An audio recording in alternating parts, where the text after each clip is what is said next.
कि everyone is paying the same money fees के तौर पे, पर सब लोग सेम एफर्ट्स नहीं लगाते हैं। हम लोग इस I think we'll not go in debate. नहीं करते। मेरा ये क्वेश्चन है कि हम लोग ये करते हैं कि हाँ ये पढ़ना है वो पढ़ना है, सब लोग हम लोग को बताते हैं कि क्या पढ़ना है, पर हम लोग को ये नहीं पता चलता कि क्या नहीं पढ़ना है, क्या छोड़ना है। तो इसको इरेज कैसे करेंगे? मैं ये बताऊंगा कि मैंने फर्स्ट अटेम्प्ट में क्या क्या गलतियां की और सेकंड अटेम्प्ट में मैंने क्या नहीं किया, क्योंकि मैं एक्सपर्ट तो हूं नहीं इस चीज का। मैं मेरे ही एग्जांपल से और most of us will agree कि ये चीजें हमें नहीं करनी चाहिए। तो that will answer your question. ठीक है, आप बैठिए। तो मेरा फर्स्ट अटेम्प्ट था, मैं जैसे यहां से चला गया, उसके बाद में मैं 2 बजे उठता था सुबह। अब इसमें वॉक करने जैसी कोई बात नहीं है। कुछ लोग 2 बजे उठते हैं, कुछ लोग 2 बजे सोते हैं।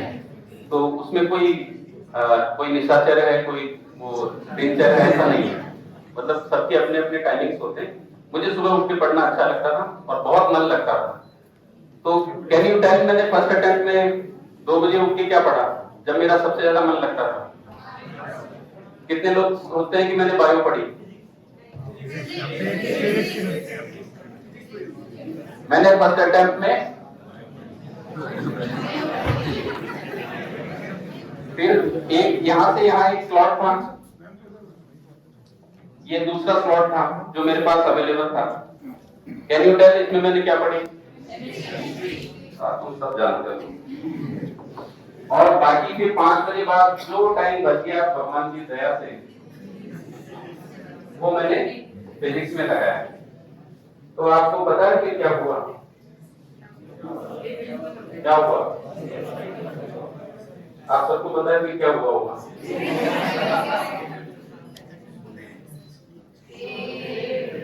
This was story of first attempt. आप बताओ सेकंड अटेम्प्ट मैंने क्या किया होगा? ये तो ये सब ज्ञान तो आपको पता है। फिर मेडिकल कॉलेज मिला इसमें, और मैं मेरी 49 स्टेट रैंक थी। तो वो कैसे हुआ?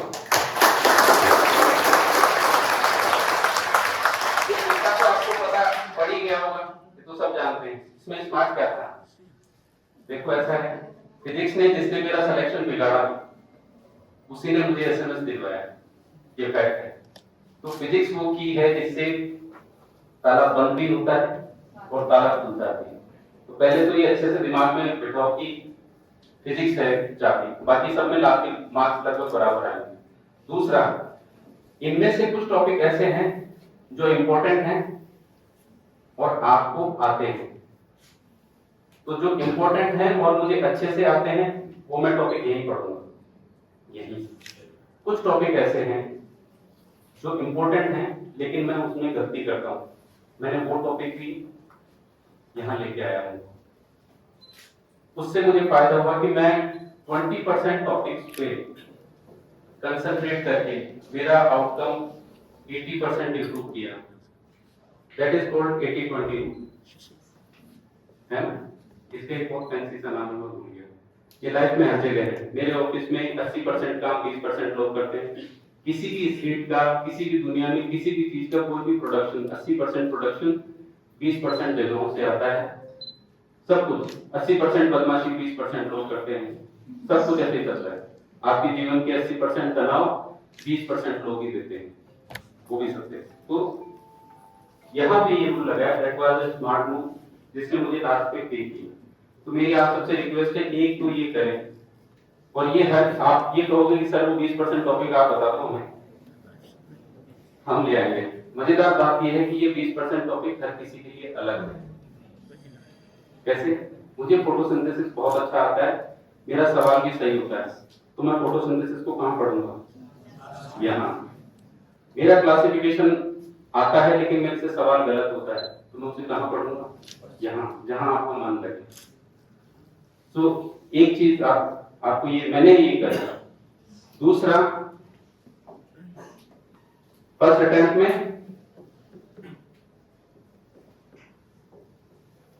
दूरी, मैं बस किताब पढ़ लेता हूँ, जवाब चारों सामने दिख जाएंगे, तो क्वेश्चन पेपर में सॉल्व कर दूंगा। यही होता है। लेकिन एक्चुअल एग्जाम टेस्ट सीरीज भी देता था, क्योंकि घर जाके टेस्ट सीरीज से आपको कंटिन्यूटी रहती, तो उसमें हमेशा रैंक इससे ऊपर आई, पीछे से देखता था। हाँ, सेकंड अटेम्प्ट में क्या किया आपको बताओ? ये टेस्ट सीरीज तो मैं पहले भी देता था, थ्योरी प्लस प्रैक्टिस, लास्ट के 100 दिन बचे ना, तो इसमें आप खुद से एक वादा करो कि रोज मैं 180 सवाल डेली करूंगा या करूंगा 180 क्वेश्चन। भाई आप यहाँ थ्योरी पढ़ने थोड़ी आए हो, आप 180 सवालों के जवाब ढूंढने आए। इज इट ट्रू और नॉट? आप कितनी भी थ्योरी पढ़ लो, अगर 180 सवालों के जवाब नहीं बन पा रहे हैं तो वो थ्योरी का कोई यूज नहीं है। तो उसको प्रैक्टिकली काम में कैसे लेंगे? जब हम क्वेश्चंस करेंगे, तो वो क्वेश्चन करने की जो आदत है, दैट मेड अ डिफरेंस। और मैं आपको बताऊंगा कि ये सब जो टेक्निक्स हैं, दीज आर जनरलाइज्ड टेक्निक। फिर इसी टेक्निक को काम में लेके मैंने प्री पीजी की, और इसी टेक्निक को काम में लेके यूपीएससी भी हुई। आज भी कॉन्फिडेंस है कि कोई और एग्जाम भी अभी भी मैं दूं, सेम टेक्निक से मैं उसको भी पास कर दूं। बिकॉज आप पढ़ना सीखो, कैसे पढ़ते हैं, that is art, that is a science जो आपको इस टाइम सीखना चाहिए। इट डजंट मैटर कि कोई एग्जाम पास हुआ या फेल हुआ, वो भी मैं बताऊंगा। लेकिन अगर आपने पढ़ना सीख लिया तो आपको लाइफ में समस्याएं नहीं आएंगी, समस्या आएंगी तो उनको डील करने का तरीका भी आएगा। So practice of the questions. एक और काम किया सेकंड अटेम्प्ट में, जैसे कोई यूनिट है, मान लो फिजिक्स की फर्स्ट यूनिट है, बायो में नहीं, केमिस्ट्री में भी ज्यादा नहीं चलेगा, लेकिन फिजिक्स में इसमें वैरायटी ऑफ क्वेश्चंस कितने हैं? आपने क्वेश्चंस तो 1000 निकाल लिए, लेकिन क्या आपने वैरायटी पे गौर किया कि अगर कोई एक, मैं एग्जांपल दे रहा हूं, इसमें से तो क्वेश्चन आता ही नहीं कि E = mc² अगर कोई फॉर्मूला है तो उसमें कितनी वैरायटी बना सकता है? m को इनडायरेक्टली निकालने के लिए कह सकता है, E को इनडायरेक्टली निकालने के लिए कह सकता है, या उसको सीधा ही पूछ सकता है। तो 3 वैरायटी हो सकती है। तो you find the varieties of question, और वैरायटीज ऑफ क्वेश्चंस के लिए अलग से एक बुकलेट बनाओ। तो जब लास्ट के 7 दिन होंगे ना, जब आप सोचेंगे भगवान अब मैं क्या करूं ही क्या, मैं कोई रास्ता नहीं नजर आ, तो उस टाइम आप वैरायटीज को पढ़ो, you will have a confidence. Plus दूसरा फायदा ये होता है, जब आप क्वेश्चन को पहली बार पढ़ते हो तो आपको पता होता है कि जो वैरायटीज मैंने पढ़ रखी है ये उस वैरायटी का सवाल है या नहीं। अगर है I will attempt in the first attempt, अगर नहीं है तो मैं बोला करूंगा आगे बढ़ जाऊंगा, I will not even attempt, क्योंकि मुझे पता है कि जो वैरायटी मैं पढ़ के आया हूं उसमें से नहीं है। ज्यादा चांसेस है कि ये बाउंसर है। बाउंसर को क्या करना होता है? डक। तो तीसरा ये है कि किस बॉल को खेलना है, किस पे 6 मारना है और किस पे डक करना है, ये आप प्रैक्टिस से सीखते हो। तो वो आपको इसी से आएगा।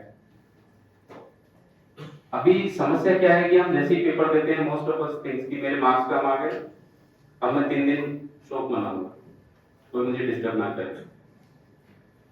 जबकि होना इसका उल्टा चाहिए। जैसे कि पहली बार में हमने बोला कि हमें नहीं आता इसीलिए तो आए थे, तो अगर आप नेट प्रैक्टिस में गलती नहीं करोगे, विराट कोहली नेट में बाउंसर नहीं खेलेगा, नेट में बॉल नहीं छोड़ेगा, नेट में कैच नहीं देगा, तो एक्चुअल मैच में कैसे खेलेगा बताओ? हम एग्जैक्टली वही कर रहे हैं। हम नेट प्रैक्टिस में आउट होने पर 3 दिन तक मैदान से दूर हो जाते हैं, जो कि नहीं होना चाहिए। मैं आपको ज्ञान दे रहा हूं, लेकिन फर्स्ट अटेम्प्ट में मैं भी ऐसा ही करता था। धीरे धीरे सेकंड अटेम्प्ट में समझ में आया कि ऐसा नहीं, things are in inner flux. और कॉम्पिटिटिव एग्जाम में जो ज्यादा चीजों को होल्ड कर लेता है वही आगे बढ़ता है। It's not matter of hard work, it's not matter of जिसको कहते हैं उसका material, it's a matter of smartness. जो जितना स्मार्टली प्ले करता है वो आगे निकलता है। आई होप मैंने कुछ व्हाट नॉट टू डू और व्हाट टू आंसर किया। और क्वेश्चन